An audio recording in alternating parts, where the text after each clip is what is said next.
Suatu ketika Rasulullah Sallallahu Alaihi Wasallam selesai sholat subuh. Seperti ini. Tiba-tiba Rasulullah naik ke atas mimbar dan pidato. Saudara-saudara sekalian, bertahun-tahun sudah kita dakwah menyebarkan Islam. Siang malam, suka duka, kita lewati untuk menyiarkan agama Allah. Mungkin sepanjang perjalanan bersama kalian, ada di antara kalian yang pernah aku sakiti perasaannya. Saya mohon, sebelum akhirnya berakhir kehidupan ini, saya minta di antara kalian, ada yang pernah saya sakiti, ajungkan tanganmu. Saya minta lebih baik hari ini daripada hari pembalasan kelak. Suasana hening. Hampir seluruh sahabat menangis, termasuk Abu Bakar Siddiq. Dalam keheningan itu, salah seorang sahabat bernama Uqasyah, dia angkat tangannya. Ya Rasulullah, saya pernah Anda sakiti. Kata Nabi, kapan? Saat itu perang. Anda naik onta, saya di samping Anda. Anda cambuk ontanya, saya kena. Hari ini saya ingin melakukan pembalasan. Sahabat semua jengkel. Wah, ini Nabi lagi sakit masih mau juga melakukan pembalasan. Berdirilah Umar bin Khattab.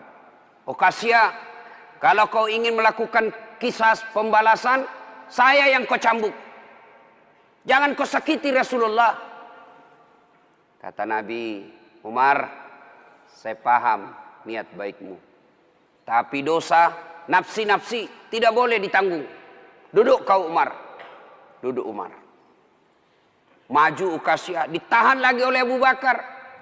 Wahai saudaraku, jika tanganmu ingin betul nyambuk, diriku kau cambuk. Jangan baginda Rasulullah Muhammad sallallahu alaihi wasallam. Nabi bersabda, Abu Bakar, saya paham niat baikmu, tapi dosa tidak boleh diwakilkan. Duduk kau, duduk Abu Bakar. Maju makin maju Uqasyah dengan cambuknya. Lalu berdiri cucu beliau Hasan Husain. Wahai Uqasyah, jika tanganmu ingin mencambuk keturunan Rasulullah, jika engkau ingin mencambuk darah daging Rasulullah, maka cambuklah kami cucunya. Sama kau mencambuk dan menyakiti Rasulullah. Tolong, jangan kakek kami kau sakiti. Nabi meneteskan air mata dan berkata, cucuku, dosa tidak boleh diwakilkan untuk. Duduk engkau, duduklah. Hasan Husain. Dia angkat cambuknya. Begitu dekat, dia buang cambuknya, lalu dia peluk Nabi. Sahabat semua heran, apa maksudmu? Tadi kau mau mencambuk Nabi, sekarang kau peluk sambil menangis. Dengar jawaban Uqasyah. Dia lalu berkata, ya Rasulullah, maafkan saya. Saya tahu sebentar lagi Anda meninggalkan kami. Ingin rasanya tubuhku yang hina ini memeluk badan Rasulullah sebelum kita berpisah. Kalaupun kelak nanti kita berpisah, di akhirat tentu kita berbeda tempat. Ya Rasulullah, rindu rasanya kulit saya ini menyentuh Rasulullah. Lalu Rasulullah bersabda, saudara-saudara sekalian, jika engkau ingin melihat sahabatku di akhirat kelak, lihatlah ini karena cintanya kepada Rasulullah Muhammad sallallahu alaihi wasallam. Tepat hari Senin 12 Rabiul Awal tahun ke-11 Hijriah, bersamaan dengan hari lahirnya Rasulullah, hari Senin, tanggal 12 Rabiul Awal, tahun ke-11 Hijriah, Allah perintahkan kepada malaikat Jibril. Jibril, kau turun jemput kekasihku Muhammad. Cabut nyawanya. Dengan catatan, tanya dulu. Jika dia sudah mau, lakukan tugasmu. Tapi jika belum mau, tunda tugasmu sampai dia mau. 3 malaikat menyertaimu. Mikail, Israel, Israfil. Turunlah malaikat. Di langit ke-7 mereka masih berempat. Langit ke-6 mereka masih berempat. Sampai di langit pertama malaikat Jibril berkata, wahai malaikat pencabut nyawa, kau sajalah yang turun ke dunia. Saya tidak tega menemanimu dan melihat engkau mencabut rohnya Muhammad sallallahu alaihi wasallam. Lalu malaikat pencabut nyawa berkata, Jibril, kenapa kau tidak turun menyertai kami? Bukankah selama ini engkau yang menyertai Rasulullah? Bukankah selama ini engkau yang menemui Rasulullah? Kami tidak pernah menemui Rasulullah. Turunlah bersama kami. Jibril berkata, maafkan saya tidak betul-betul tidak mampu melihat engkau mencabut rohnya Rasulullah. Turunlah 4 malaikat ini. Lalu malaikat mengetuk pintu Rasulullah, ketuk rumah Rasulullah. Assalamualaikum warahmatullahi wabarakatuh ya Rasulullah. Nabi dalam rumah menjawabnya, Waalaikumsalam warahmatullahi wabarakatuh. Fatimah membuka pintu, ternyata tidak ada orang di depan pintu. Rasulullah lalu bersabda, sudah ada di samping saya. Malaikat pencabut nyawa berkata, ya Muhammad, hari ini aku diperintah Allah untuk mencabut ruhmu. Menurutmu bagaimana? Kira-kira kalau Bapak ditanya seperti itu, apa jawaban Bapak? Kalau saya ada saat, hari ini Allah perintah untuk mencabut ruhmu, maka saya akan menjawab, tunggu dulu, istri saya baru 1. Rasulullah menjawabnya, wahai malaikat, 24 nabi dan rasul senior saya, 24 nabi dan rasul pendahulu saya, setelah mereka melaksanakan tugas, mereka pun menghadap kepada Allah. Hari ini saya siap menghadap, tapi saya lihat ini ada keanehan. Apa ya Rasulullah? Mana malaikat Jibril? Kok tidak ada di antara kalian? Mana sahabat saya? Mana Jibril? Malaikat pencabut nyawa berkata, Jibril menunggu di atas langit. Dia tidak datang untuk menyertai kami. Lalu Nabi perintahkan, kau panggil dulu. Ada perkara yang penting yang ingin saya tanyakan kepada Jibril. Setelah itu saya siap menghadap kepada Allah. Naiklah malaikat pencabut nyawa dan berkata kepada Jibril, ya Jibril, engkau dicari sahabatmu, turunlah engkau menyertai kami. Turun malaikat Jibril. Lalu ketemu dengan Nabi. Nabi bertanya kepada Jibril, ya Jibril, kalau hari ini aku harus menghadap kepada Allah, tolong berikan saya berita gembira, tolong perdengarkan saya kalimat yang nikmat di telinga saya. Lalu Jibril bersabda, ya Muhammad, saya dapat berita gembira dari Allah. Seluruh malaikat yang pernah Allah ciptakan antri untuk menyambut rohmu ya Muhammad. Apalagi ya Jibril, ya Muhammad, seluruh nabi 24 haram masuk surga sebelum engkau lebih dulu.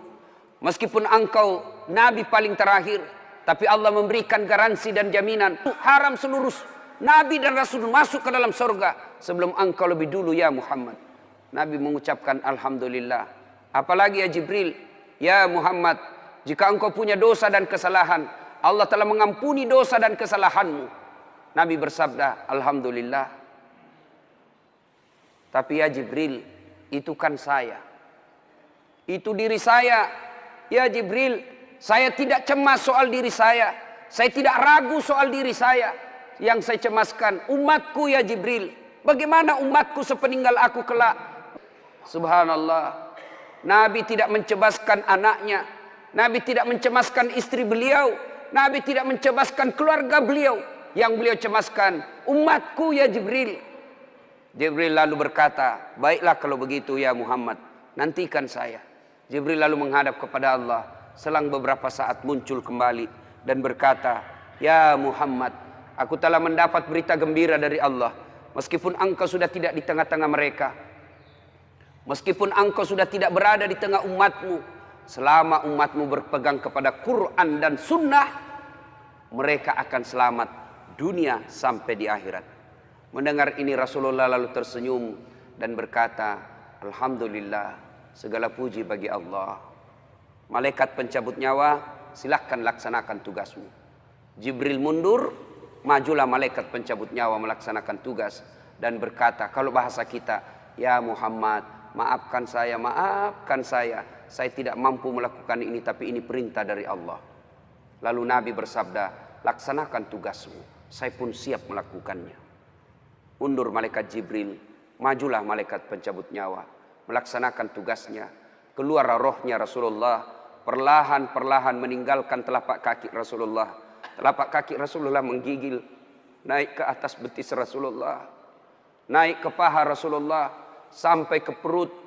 bercucuran keringat Rasulullah, keluar keringat Rasulullah di wajah Rasulullah. Malaikat Jibril lalu berpaling. Nabi lalu bersabda, "Wahai malaikat Jibril, kenapa engkau palingkan mukamu? Apakah engkau jijik melihatku? Apakah kau jijik melihat wajah saya?" Jibril bersabda, "Ya Muhammad, ketahuilah demi Allah yang menguasai segala-galanya, tidak aku jijik melihat mukamu ya Muhammad. Aku tidak tega melihat engkau menghadapi sakaratil maut. Aku tidak mampu melihat engkau menghadapi sakaratil maut." Nabi lalu bersabda, "Ya Jibril, ketahuilah, andai saja Allah tidak cinta kepadaku, andai saja Allah tidak sayang kepadaku, betapa sakitnya sakaratil maut ini. Tapi aku mohon kepada Allah, ya Allah, jangan engkau timpahkan sakitnya sakaratil maut ini kepada umatku. Bebankan seluruh penyakit sakaratil maut ini, bebankan seluruh sakitnya sakaratil maut ini hanya kepadaku. Jangan engkau berikan umatku ya Allah." Begitulah cintanya Rasulullah kepada kita. Perlahan-lahan sampai ke tenggorokan. Sampai ke tenggorokan ruh Rasulullah. Habis menggigil seluruh badan Rasulullah. Ditinggal ruhnya. Lalu di penghujung bibir beliau mengucapkan, "Pelihara solat kalian. Pelihara solat kalian. Pelihara solat kalian." Yang kedua Rasulullah berpesan, pelihara wanita di antara kalian. Pelihara anak-anak gadis kalian. Pelihara istri-istri kalian. Dan yang terakhir, beliau ucapkan, tidak satu pun keluarga yang diucapkan. Beliau tidak mengucapkan Khadijah, Khadijah. Beliau tidak mengucapkan Aisyah. Beliau tidak mengucapkan Hasan, Husain. Siapa yang diucapkan? Ummati, ummati, ummati. Berangkat Rasulullah. Hebohlah Mekah. Berduka seluruh Mekah. Abu Bakar menggigil. Sahabat yang lain meneteskan air mata. Satu sahabat yang tidak mau menerima kenyataan, Umar bin Khattab. Ketika disampaikan orang-orang, Rasulullah telah meninggalkan kita, Rasulullah telah menghadap kepada Allah, heboh satu Mekah. Umar bin Khattab marah. Dia cambuk, dia tarik pedangnya dan berkata, "Siapa yang mengatakan Muhammad wafat, maka aku tebas batang lehernya." Umar tidak bisa, Umar tidak mampu menerima kenyataan Rasulullah berpisah dengannya. Dan Umar mengamuk, "Siapa yang mengatakan Muhammad mati, saya tebas batang lehermu." Tampil Abu Bakar Siddiq berdiri di depan rumah Rasulullah dan bersabda dan berkata, "Siapa yang menyembah Muhammad, sesungguhnya Muhammad telah menghadap kepada Tuhannya. Tapi siapa yang menyembah Allah, Allah tidak akan mati, Allah akan abadi selama-lamanya." Mendengar ini lunglai seluruh badan Umar, jatuh sempoyongan tidak mampu berdiri. Begitu menyadari Rasulullah telah meninggalkannya. Begitulah para sahabat mencintai Rasulullah. Bagaimana cinta kita kepada Rasulullah? Kita lebih cinta kepada mobil daripada cinta kepada Rasulullah. Kita lebih cinta kepada harta daripada cinta kepada Rasulullah. Kalau Rasulullah bukan cuma di dunia beliau cinta kepada kita, sampai di akhirat beliau mencintai kita. Dijelaskan dalam riwayat, ketika hari kebangkitan kelak, hari kiamat telah berlalu, seluruh makhluk binasa. Allah perintahkan kepada malaikat Jibril, "Ya Jibril, kau bangkitkan seluruh manusia. Kau cari makam Muhammad, kekasihku Muhammad. Kau bangkitkan Muhammad." Lalu malaikat Jibril berdoa kepada Allah, "Ya Allah, berikan saya tanda untuk menemukan makam Rasulullah." Bayangkan habis kiamat, porak-poranda dunia, berantakan dunia, lalu disuruh mencari. Jibril disuruh mencari makam Rasulullah. Dengan izin Allah, makam Rasulullah mengeluarkan asap. Lalu jasad Rasulullah bangkit. Seperti kalau Bapak lihat sirkus, naik jasad Rasulullah terangkat, ya kira-kira seperti ini.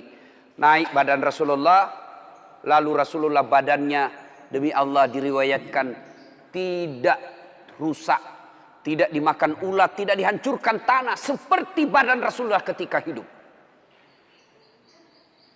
Bangkit Rasulullah seolah baru bangun dari tidurnya. Dia gosok mata Rasulullah. Begitu terbuka mata Rasulullah seolah bangun dari tidur. Begitu dia buka, nampak ada Jibril di depannya. Lalu Rasulullah berkata kepada Jibril, "Ya Jibril, hari apa ini?" Jibril menjawab, "Ya Muhammad, inilah hari kebangkitan seperti yang Allah janjikan kepada kalian." Kira-kira saat itu siapa yang dicari Rasulullah? Apakah beliau mencari bapaknya yang tidak pernah dilihat sama sekali? Apakah beliau mencari ibunya yang hanya 2 tahun 4 hari bersamanya? Apakah beliau mencari cucu kesayangan beliau Hasan Hussein? Tidak. Tidak satu pun keluarga beliau yang dia cari. Pada saat itu Rasulullah bersabda, "Ya Jibril, kalau ini hari kebangkitan, aina ummati? Mana umatku? Mana umatku Jibril?" Kita yang dicarinya. Begitu cintanya Rasulullah kepada kita. Rasanya tidak ada satupun pemimpin di dunia ini yang mencintai umatnya seperti cintanya Rasulullah sallallahu alaihi wasallam kepada kita. Mari kita lihat cinta kita kepada Nabi. Salawat aja kita malas. Sallallahu ala Muhammad, sallallahu alaihi wasallam, sallallahu ala Muhammad, sallallahu alaihi wasallam. Ya Nabi, salam alaik. Ya Rasul, salam alaik. Ya Habib, salam alaik. Ibu bapak, saudara-saudara sekalian yang saya hormati, bagaimana wujud kecintaan kita kepada Rasulullah? Apabila kita cinta kepada Rasulullah, pelihara anak-anak kita. Apa hubungannya Ustadz? Cinta kepada Rasul dengan cinta kepada anak? Tidakkah kalau kita cinta kepada Rasulullah, ajaran-ajaran Rasulullah, petuah-petuah Rasulullah, pesan-pesan Rasulullah, titah-titah Rasulullah harus kita pelihara dan kita amalkan selama-lamanya. Bagaimana pesan-pesan Rasulullah, bagaimana perintah-perintah Rasulullah akan abadi dan selama-selamanya apabila kita tidak pelihara generasi muda. Bapak-bapak yang sudah usia-usia lanjut, ini usia-usia yang insya Allah akan selamat. Tapi bagaimana Islam ke depan? Bagaimana Islam 10 tahun yang akan datang, 20 tahun yang akan datang, 30 tahun yang akan datang, berada di anak-anak kita semua. Maknanya, kalau anak kita tidak pelihara dengan baik, maka lambat laun Islam akan pudar di dunia. Belajar dari Spanyol. Dulu Spanyol berjaya Islam di sana. Kerajaan Islam berjaya di Spanyol. Tapi apa yang terjadi sekarang? Hilang Islam di sana. Indonesia sekarang ini bisa dikata 80% Muslim, 80% kita orang Islam di Indonesia. Tapi tidak ada jaminan Islam akan abadi di Indonesia. Memang Al-Quran telah menjamin dunia ini tidak akan hilang Islam. Di dunia ini tidak akan Islam, tidak ada punah Islam di dunia ini. Tapi tidak ada jaminan dalam Quran dan hadis tidak akan punah Islam di Indonesia. Bila kita tidak memelihara anak-anak kita, kita tidak wariskan Islam kepada anak-anak kita, maka bisa jadi Islam akan menjadi kenangan di bumi Republik Indonesia ini. Coba lihat sekarang anak-anak kita, Pak. Siapa yang dijadikan idola? Lee Min Ho. Siapa yang dijadikan idola? Artis-artis yang tidak jelas agamanya. Coba lihat acara Ciri TV kalau ada artis yang menyanyi. Lihat anak-anak usia SMP SMA kita. Rasanya mau kesurupan lihat artis. Mungkin kasar kalau saya katakan, kalau dia lihat artis cewek-cewek bilang cium saya, peluk saya, tiduri saya. Yang diidolakan. Ya, coba. Yang datang pengajian ini orang-orang tua kan? Usia-usia sakaratil maut. Mana anak-anak kita, Pak? Jangan sampai kita sudah asik pengajian, anak kita tinggalkan di rumah. Sertakan anak-anak kita dalam tablik. Kenapa ketika ulang tahun kita mampu bawa anak kita ke Jakarta, kita mampu bawa ke mall, kita bawa mampu. Tapi ketika taklim seperti ini, kita tidak mampu membawa anak-anak kita. Nah, coba kita lihat. Nih, fakta. Suatu ketika saya senang, Pak, bagi-bagi medsos saya ke anak-anak remaja. Supaya apa? Mereka ada tempat berdiskusi agama. Suatu ketika ada anak-anak curhat ke saya, usia 15 tahun. Ustadz, pacar saya hamil. 15 tahun, kelas 3 SMP. Saya bilang, pertemukan saya bapakmu. Kalau tidak bisa ketemu, kasih saya nomor teleponnya. Saya telepon. Saya sampaikan ke bapak orang tuanya, nikahkan. Jangan lagi ada pikiran kau gugurkan itu kandungannya anaknya, pacarnya. Saya cerita-cerita, lalu saya tanya, sudah berapa perempuan kau kasih begitu? Apa dia jawab? Sudah 5 Ustadz, tapi baru 1 ini yang hamil. Kelas 3 SMP.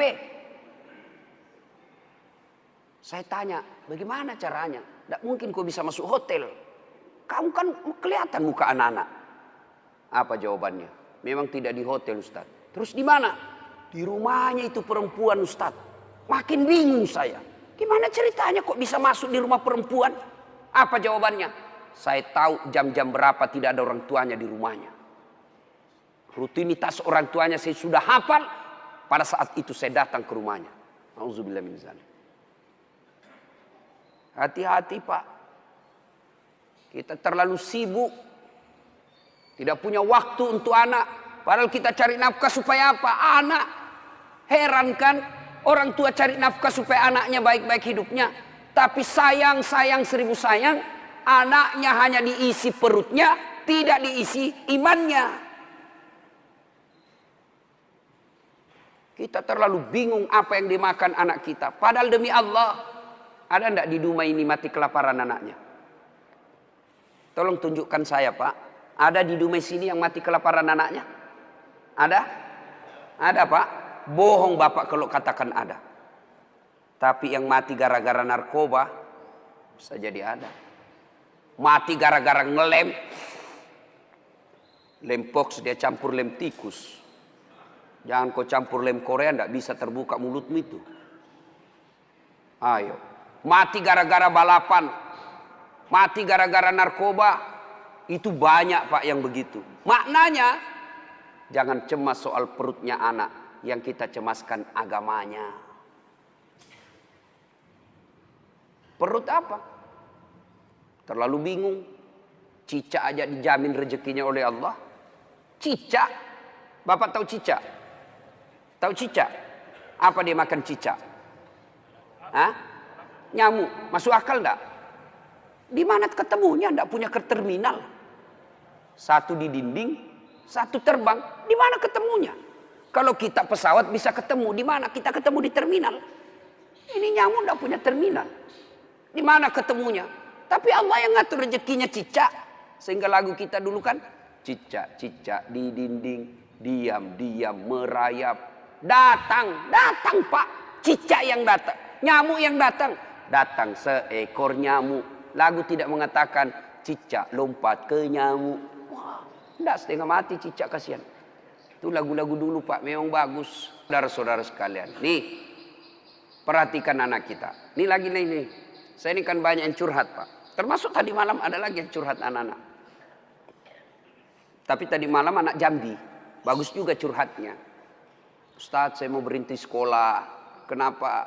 Saya tidak tega lihat ibu saya kerja. Saya kena tipu. Bapak saya kontraktor, kena tipu Ustadz. Saya sekolah tapi saya tidak yakin bisa dapat kerja yang baik. Nah ini baik, ini curhatnya yang begini. Masih baik curhatnya yang begini. Tapi yang curhat lagi, apa yang curhat? Bilang gini, Ustadz, saya lagi di hotel Pak. Saya biasa kalau pergi ceramah saya rahasiakan hotel kamar. Kenapa? Untuk istirahat. Ini tiba-tiba resepsionisnya diberitahu nomor kamar saya. Datanglah ini anak muda, usia 21 tahun. Dia ketuk pintu kamar. Assalamualaikum. Waalaikumsalam warahmatullahi wabarakatuh. Anak muda. Kenapa dek? Boleh curhat Ustadz? Oh boleh, tunggu kalau gitu kita ketemu di lobi. Ceritalah saya di lobi. Apa dia cakap? Ustadz, kira-kira diampuni tidak dosa saya? Apa dosamu dek? Saya pukul orang tuaku. Siapa? Bapakku saya pukul Ustadz. Wah, besar dosamu itu. Kenapa bisa? Pemabuk bapak saya Ustadz. Mabuk aja kerjanya siang malam. Dia pukul mama saya. Saya jengkel, saya pukul juga. Dalam hatiku benar juga ini sedikit. Lalu ya cerita-cerita. Nanti saya kaget. Waktu saya gali-gali masa lalunya. Dia bilang apa? Ustadz, saya waktu kelas 3 SMP. Kelas 1. Kalau saya tidak salah dia bilang kelas 1 SMP. Waktu kelas 1 SMP. Saya berhubungan suami istri dengan sepupu sekali saya. Kelas 1 SMP kelas berapa ya? Kelas 1 SMP umur berapa itu Pak? 12 tahun kan? 12 tahun. Usia 12 tahun. Dia sudah berhubungan suami istri. Berzina dengan sepupu satu kalinya. Anak saudara bapaknya. Saya bilang, kau pacaran? Tidak, suka sama suka saja Ustaz. Berapa lama kau begitu? Apa jawabannya? sampai kelas 1 SMA. Fakta. Ini bukan sinetron. Kalau sinetron kan biasa dibuat-buat. Kisah nyata. Apalagi yang membuat miris hati saya ketika dia bilang apa? Ustadz, selesai itu karena dia menikah, saya begitu lagi dengan pamanku. Saudaranya mamanya, laki-laki. Berarti ini anak biseks. Laki oke, perempuan jadi. Selesai dengan pamannya, dia begitu lagi dengan kakaknya yang pertama kali ditiduri. Sepupu sekalinya. Auzubillah min dzalik. Ini fakta. Hati-hati Pak. Apa yang rusak anak-anak kita sekarang? Ada yang tahu jawabannya? Kira-kira apa yang rusak anak kita sekarang? Nih, handphone. Smartphone. SMP, SD dikasih handphone begini, rusak anak bapak. Metode mendidik orang tua sekarang mulai hilang jauh dari nafas Islam. Orang tua kita dulu, tidak ada sekolah, tidak ada gaji bulanan, tidak ada rumah dinas, tidak ada kendaraan dinas. Tapi anaknya bisa dia didik menjadi orang-orang hebat. Coba lihat orang-orang tua dulu. Cara mendidik anaknya. Coba lihat. Saya ingat, saya kecil, 1 tempat tidur 4 kami di atas. Sampai SMA. 1 tempat tidur. Tujuannya apa? Ternyata apa? Oh, menimbulkan kekerabatan, emosi di antara saudara. Apalagi ada yang menjadi spionasenya orang tua, ada jadi mata-matanya orang tua. Mak, pacaran kakakku. Kenapa kau tahu? Saya dapat suratnya di kamar. Kenapa? Ada yang jadi mata-mata. Dulu kita mau pergi main, saya paling sering itu ditolak sama teman-teman. Karena kalau saya main, mak, saya mau pergi main. Apa kata mamaku? Iya, kau pergi, tapi bawa adikmu. Orang Bugis bilang matarana. Tidak tahu saya bahasa Dumai sini apa. Kalau kita pergi main, syaratnya boleh tapi bawa adik, urus adik. Pergilah. Saya biasa ditolak sama teman. Dia bilang, tidak usah kau kasih masuk dasat. Adiknya cerewet. Lagi main, nangis lagi adiknya. Apa tujuannya Pak? Menjalin persaudaraan dan tanggung jawab sejak kecil. Kita minta duit, tidak langsung dikasih itu. Pak, saya membayar besok. Apa kata bapak kita? Sudah, kau bersihkan dulu itu nak, toilet. Pak, saya membayar besok. Kau isi bak mandi dulu. Itu dulu, orang tua dulu. Sekarang bagaimana Pak? Katanya modern. 1 anak, 1 kamar. Di kamarnya ada TV. Di kamarnya ada kulkas. Akhirnya apa?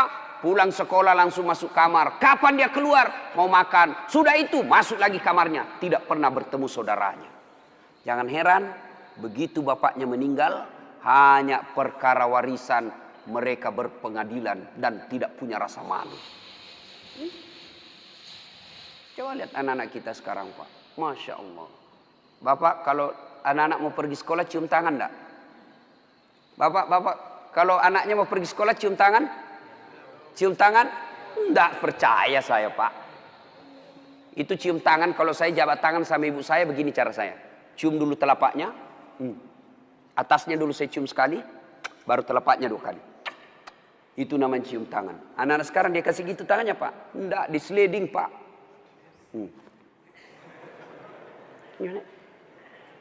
Begini saja caranya. Di kepalanya di sini. Sekali tangannya cowoknya tabek Kak. Beleng-beleng. Hormat betul sama cowoknya, sama mamanya kurang ajar. Kalau mamanya yang telepon, nak jemput dulu ibu, bapakmu tidak bisa jemput, bapak masih sibuk di kantor. Apa jawabannya anak laki-laki? Capek mak, baru pulang kuliah. Memang enak kuliah mak, mama tidak pernah rasakan kuliah sih. Capek, saya tidak bisa. Giliran ceweknya yang nelpon, Kak, jemput dong. Tunggu dek, 10 menit saya datang. Inilah anak-anak kita. Coba, siapa yang salah? Apa sepenuhnya salah anak? Tidak, 90% salah orang tua. Bapak mau tahu enggak masa depannya dikubur nanti? Mau tahu masa depan dikubur? Lihat anak-anak kita sekarang Pak. Kalau sudah dekat subuh, bunyi gerendel pintu. Siapa itu? Ternyata anak kita pergi ke masjid. Masya Allah, bapak sudah kaya itu. Jam 5:30 anak-anak sudah pada pulang, buru-buru mandi. Kenapa? Mau datang berjamaah ke masjid. Bapak sudah kaya meskipun bukan anggota DPR. Berapa banyak orang tua saya lihat, pejabat publik, kepala dinas, pejabat berteras, dicium tangannya sama pegawainya di kantor, dimuliakan. Mau naik mobil dibukakan pintu mobilnya, tapi sampai di rumahnya dilempar sama anaknya yang masih SMP. Orang tua paling miskin itu. Suatu ketika Nabi menuju ke satu tempat. Dalam perjalanan menuju ke tempat tersebut, Nabi melewati pemakaman. Nabi melewati pemakaman, lalu Nabi bersabda, saudara-saudara sekalian, langkahkan kakimu dengan cepat. Sahabat melangkahkan kaki dengan cepat. Sampai di tujuan. Balik lagi Nabi, melewati rute yang sama. Sahabat ketika lewat di pemakaman, langkahkan kakinya dengan cepat. Nabi bersabda, tidak usah cepat-cepat, tidak usah buru-buru, tenang saja. Sahabat bertanya, ya Rasulullah, tadi waktu pergi kami disuruh buru-buru, kan pulang tidak lagi. Ada apa ya Rasul? Nabi menjelaskan, begini, andai saja kau diberi telinga seperti pendengaranku, kau akan tahu betapa disiksanya tadi ini orang dikubur. Waktu pergi disiksa, saya tidak tahan, tidak betah, tidak tega mendengar dia diazab. Maka saya buru-buru supaya saya tidak dengar lagi dia disiksa. Tidak tahan saya dengar dia disiksa. Balik, tidak lagi. Kenapa ya Rasul? Saya mendapat berita dari Jibril. Allah perintahkan kepada malaikat penyiksa di kubur. Wahai malaikat, siksaanmu, hentikan siksaanmu. Tidak mungkin kusiksa itu orang tua di kubur. Sementara anaknya di dunia lagi belajar mengaji, membaca. Bismillahirrahmanirrahim. Baru bismillah, dengan nama Allah pengasih penyayang, baru itu dia baca, Allah perintahkan, hentikan siksaanmu. Maka bapak-bapak, kekayaan kita sesungguhnya yang bisa membantu kita dikubur bukan rumah, bukan mobil, bukan tabungan, bukan kebun sawit, tapi yang bisa menolong bapak ketika sudah di alam kubur adalah anak. Ibu-ibu, saya tanya ibu, ibu, kalau ibu meninggal kira-kira siapa yang doakan ibu? Suami? 3 bulan dia kawin lagi. Ini fakta Pak. Saya kan selalu belajar di medsos itu. Ada kawan saya naik haji, meninggal istrinya, nangis betul. Nelpon saya nangis terus, sampai bengkak matanya. Saya bilang, hebat betul ini bapak, sayang betul sama istrinya. Dan apa dia kata? Ustadz, sepeninggal istri saya rasanya terbang separuh jiwaku. Kayak lagu. Beberapa saat kemudian saya jogging di Karebosi. Jogging, ketemu saya masa itu bapak. Saya lihat, ada cewek ditemani, lebih muda, cantik, putih, tidak pakai jilbab. Saya tanya, Pak Haji, siapa itu? Dia bilang, yang baru Ustadz. Dalam hatiku, dia lupa bengkak matanya. Lalu siapa yang bisa mendoakan dan akan mengingat kita? Tidak usah contoh lah. Orang lain, saya nih Pak. Doakan saudara, jarang Pak. Nanti dia minta, dia doakan saya. Baiklah, itu kalau saya ingat. Tapi yang selalu saya doakan di sujud akhir setiap sholat saya, ibu bapak saya. Jadi yang bisa menyelamatkan, nolong kita ketika dikubur, anak. Jadi kalau ibu terlalu sibuk anaknya kursus aritmatika, kursus sampoa, kursus bahasa Jepang, tidak diajari agama, miskinlah ibu nanti di akhirat. Memang kalau anak kita nanti kan ini orang tua terlalu bangga ngajari anaknya bahasa Inggris. Hebat anak saya Ustaz. Baru 1 tahun sudah pintar bahasa Inggris. Yang kelas 2 pintar bahasa Jepang. Yang kelas 1-nya lagi nih SMP, dia sudah pandai bahasa Korea. Memangnya nanti kalau dia berdoa pakai bahasa Korea? Oh my God. Please help me my mother. Enggak lah, tetap pakai bahasa Indonesia. Maka ibu bapak saudara-saudara sekalian. Nah, bagaimana cara didik anak?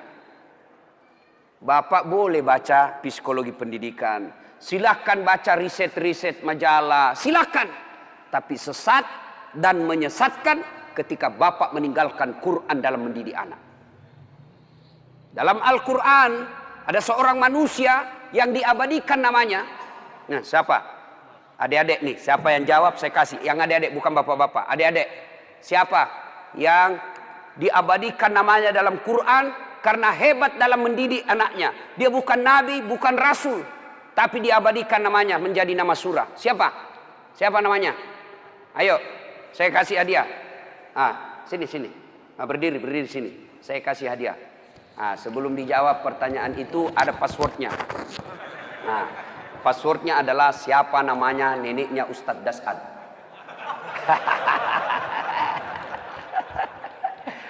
Dek ya, lain kali jawab saja sembarang, belum tentu mereka juga tahu ini nenek saya.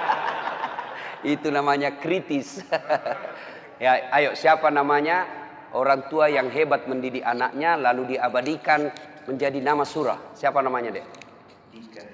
Oh, nama Dika dia, tapi nama yang saya maksud ya, orang tua yang diabadikan namanya dalam Quran. Siapa namanya? Tepatnya Luqmanul Hakim. Sudah ada benarnya, ada apa dia? Oke. Salam tangan dulu, Bos. Ya. Beda itu rasanya uang Ustadz dengan uang Kapolres. Bapak, saudara-saudara sekalian, namanya Luqmanul Hakim. Diabadikan menjadi nama surah karena hebat dalam mendidik anaknya. Nah, maka karena waktu terbatas, bapak kalau mau ibu bapak mau mendidik anak, buka Quran surah Luqman mulai dari ayat 13. Allah ajarkan menurut Luqmanul Hakim, ya bunayya, wahai anakku, la tusrik billah, jangan kau serikatkan Allah. Artinya yang pertama diajarkan kepada anak akidah. Anak-anak kita kecil-kecil, 7 bulan, 9 bulan, 1 tahun, mereka anak kecil kan senang lagu, maka perkenalkan lagu-lagu Islam, perkenalkan akidah, tauhid melalui lagu. Ada waktu saya kecil kan lagunya begini. Topi saya bundar, bundar topi saya. Kalau ibu-ibu dulu kalau dia didik anaknya, lagunya dia perkenalkan sejarah Nabi melalui apa? Lagu. Pada zaman dahulu kala, pada zaman jahiliyah. Saya tanya ibu ke lagi nyanyi, kenapa zaman jahiliyah, Mak? Dia jawab, lahirlah seorang Rasul yang terakhir dan mulia. Saya tanya, siapa nama Nabi terakhir, Mak? Dia jawab lagi, Nabi Muhammad namanya. Siapa nama ibunya, Mak? Siti Aminah ibunya. Bapaknya siapa? Abdullah nama ayahnya. Di mana tinggal? Di Dumai atau Pekanbaru? Madinah tempat tinggalnya. Terus selanjutnya, Mak, dia lanjut lagi lagunya. Setelah dewasa diangkat menjadi Rasul. Siapa yang angkat? Ketua RT atau Pak Desa? Oleh Allah yang kuasa. Allah itu siapa, Mak? Pencipta alam semesta. Akidah masuk. Itu lagu dulu. Kalau datang suaminya, dia hibur. Marah suaminya, dia nyanyi juga ibu-ibu dulu. Nyanyi tapi sopan lagunya. Marah-marah suaminya, pak. Nyanyilah dia. Insaflah wahai manusia, bila dirimu bernoda. Marah lagi suaminya, dia goyang kepalanya. Joget juga tapi kepalanya aja goyang dengan tangan jari-jarinya. Dialah pengasih dan penyayang kepada semua insan. Itu lagu-lagu zaman dulu. Ibu-ibu tidak ada majelis taklimnya tuh, tidak ada baju seragamnya. Dulu. Sekarang ibu-ibu apa lagunya? Yo ayo, yo ayo, yo ayo. Ayo apa? Ayo poligami.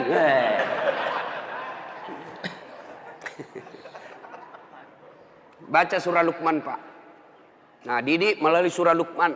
Yang kedua diajarkan dalam surah Luqman, ajari anakmu berjalan di muka bumi ini jangan rasa sombong. Itu diajari dari kecil. Kita bersaudara bisa jadi satu rahim, satu jalan keluar, tapi rezeki berbeda, akhirnya anak pun kita berbeda. Bapak kaya, saudaranya bapak yang tua juga kaya, yang bungsu miskin. Mereka bersepupu sekalian anak kita, mereka berbeda status ekonomi. Jangan biasakan anak kita sombong di depan sepupunya. Kan banyak ini Pak, bapaknya yang kaya, anaknya kurang ajar. Pembantunya kasar, sopirnya kurang ajar dia. Oh, itu sampaikan. Saya bosnya ini sopir, bukan kamu. Saya ini bosnya ini pembantu, bukan kamu. Jangan kau kurang ajar sama pembantu. Itu ajarin begitu. Bapaknya yang Kapolres, anaknya jadi Kapolda. Semua pegawainya, bapaknya dia perintah. Tidak boleh itu. Ajarkan kepada anak kita sopan santun. Jangan dia muka sombong di muka bumi ini. Dan seterusnya dan seterusnya. Banyak, baca surah Luqman. Dan yang paling terakhir, jangan lupa doakan. Apa doanya anak soleh? Allah ajarkan sebuah doa kepada Ibrahim alaihissalam yang ada dibadikan dalam Quran. Rabbi habli minas solihin. Ya Allah, berikan hamba anak yang soleh. Amalkan itu. Ibu-ibu lagi suap anaknya atau cucunya. Suap sambil doa. Rabbi habli, mama. Rabbi surah, Rabbi habli minas solihin. Lagi dimandi anaknya disampo. Rabbi habli minas solihin. Mau tidur anak kita, usap-usap kepalanya. Rabbi habli minas solihin. Mau pergi sekolah, dekap dia. Rabbi habli minas solihin. Anak kita bertanya, apa itu bunda? Saya doakan nanda supaya anak jadi anak yang soleh. Sampai di sekolah mau bolos anaknya. Enggak deh, saya enggak bolos. Tadi bunda saya mendoakan saya jadi anak yang soleh. Coba diamalkan itu. Ada kemanakan saya Pak, sudah mau maghrib, masih main bola. Saya panggil, Fatur, sudah Mina, ayo berjamaah ke masjid. Sedikit lagi Om. Oke, dia main futsal. Saya tunggui. Azan maghrib, masih main bola. Terpaksa Ustaz Dasat masuk lapangan. Saya bisik telinganya. Rabbi habli minas salihin. Langsung menangis. Heran semua orang lihat. Hebatnya Pak Ustaz. Dia bisik saja kemanakannya menangis. Dia tidak tahu telinganya saya bisik. Tanganku dibawa menjepit.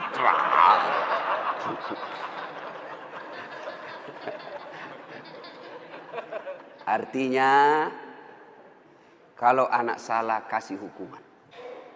Anak melanggar, jangan tidak dihukum. Supaya dia sadar bahwa kalau kau melanggar, pasti ada sanksi dan hukuman buat kamu.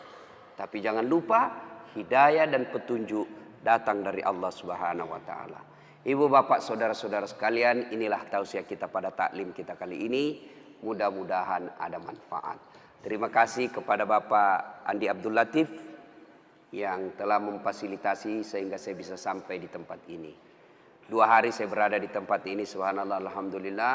Senang sekali bisa bersilaturahmi dan itulah nikmatnya persaudaraan dalam Islam. InsyaAllah nanti balik ke Jakarta lalu ke Timika, lanjut lagi ke Timika, dari Timika ke Bombana, dari Bombana ke Pontianak, dari Pontianak ke Bima, dan seterusnya. Tanggal 21 saya ulang tahun. Saya pikir saya istirahat di situ, ternyata ada lagi sepupu teman minta, Ustadz mintalah, ya sudahlah tambah acara. Lanjut lagi, saya pikir tanggal 25 hari Natal saya libur, ternyata ada lagi maulid. Tak apa-apa, mereka melaksanakan Natal, kita juga melaksanakan maulid. Jadi ibu bapak saudara-saudara sekalian, mohon doa supaya kita tetap istiqamah dalam dakwah. Sebelum saya akhiri, saya mau cerita. Cerita terakhir. Ada orang imam penghafal Quran, anak-anak santri, ya anak remaja dikirim ke pesantren. Hafal Quran. Pulang Ramadan, satu kampung mau mendengar hafalannya. Nah, kata Pak Imam, kaulah jadi imam. Kami mau dengar hafalanmu. Jadilah imam. Dia baca surah yang panjang, yang hanya dia yang menghafalnya. Al-Fatihah lancar. Begitu dia baca surah itu, yang panjang itu yang hanya dia ngapal, tiba-tiba ada cicak jatuh. Cicak jatuh, kena telinganya, kaget. Begitu dia kaget, stres. Orang stres hilang hafalan Pak. Dia lupa apa sambungannya ini. Dia ingat-ingat, tak bisa dia ingat. Dia lupa betul. Dia tunggu dari bantuan dari belakang. Tidak ada yang bisa bantu. Masjid hening. Hening masjid. Tiba-tiba ini imam berteriak. Tolong bantu di belakang. Dia bilang di belakang. Saya juga tidak tahu. Tiba-tiba berteriak anak muda satu di belakang sekali. Dia bilang, kalau begitu ya sudah, Allahu Akbar. Kisah berikutnya. Kisah berikutnya. Ini fakta, saya ngalami. Waktu saya masih kecil. Berjamaah asar. Ketika sujud, lama sekali imam. Sujud. Kenapa imam lama sekali nih? Teman saya penasaran. Sudah hampir 2 menit masih sujud juga. Akhirnya teman saya diangkat kepalanya. Langsung teriak, wih, hilang imam. Wah, ternyata imam keluar dari samping. Kacau masjid. Bubar. Selesai saya tanya Pak Imam, kenapa tinggalkan masjid? Jamaah, dia bilang, saya kentut nak. Saya bilang, Pak Imam, lain kali kalau kentut, kasih bangkit jamaah, angkat kepala supaya kami lihat. Dia bilang apa? Saya sengaja nak, saya malu kau lihat. Saya sengaja tidak bangkitkan kau, saya malu saya kau lihat. Kacau masjid. Apalagi? Saya berjamaah waktu itu KKN. Saya belum jadi ustad. Ada kawan saya pakai gamis, pakai songkok. Saya cuma pakai baju biasa. Saya pikir, oh ini pasti anak pesantren. Jadi imam baca Al-Fatihah lancar. Begitu dia baca Al-Kafirun, saya sudah mulai bilang, berani betul ini dia baca Al-Kafirun. Dia baca, wala antum abiduna ma a'bud, wala ana abidum ma abadtum, wala antum abiduna ma a'bud, wala ana abidum ma abadtum, wala antum. Ini teman saya anak fakultas sastra, dia teriak, woi kenapa itu tak putar-putar tidak mau sampai? Langsung dia bilang inam, ini juga kupikir. Kacau sholat. Ya? Kalau imam salah, berantakan satu masjid. Dalam fikih berjamaah, siapa saja boleh jadi makmum. Orang gila sampai orang waras boleh jadi makmum. Orang dewasa sampai belum balik boleh jadi makmum. Tentara, polisi boleh jadi makmum. Tapi jadi imam tidak boleh orang sembarang. Harus ketat syaratnya. Kenapa? Karena kalau imam bermasalah, batal kita punya jamaah. 2019 Indonesia milih imam. Hati-hati. Jangan milih imam karena kita satu kampung. Jangan milih imam karena satu partai. Jangan milih imam karena kita dapat proyek. Tapi pilihlah imam yang betul-betul mampu menyelamatkan negara Republik Indonesia dan melindungi umat Islam di tanah air kita.